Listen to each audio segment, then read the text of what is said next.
Acum de 3 puncte și iată-i pe jucătorii lui Partizan apropiindu-se de cele 80 de puncte pe care le-au atins de 2 ori în acest sezon.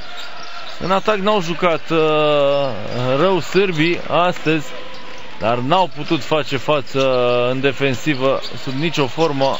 Iată o aruncare hazardată a lui Veličković, care vrea să profite cât mai mult de minutele său.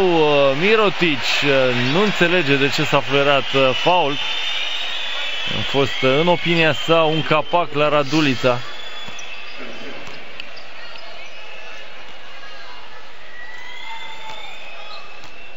Da, cred că a fost un capac la Radulița.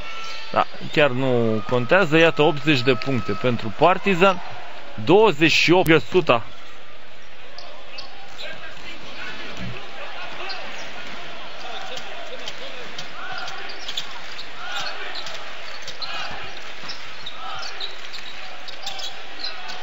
Aruncă și Sanz și este 101 la 81.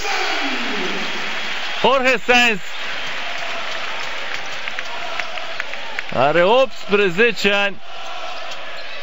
Jorge, un lucru important pentru el, puncte marcate în Euroligă la această vârstă fragedă. Chiar dacă momentele în care intră pe teren sunt momentele în care meciul este gata. Iată-l pe Sanz, frumoasă pătrundere, va fi posesie pentru Real.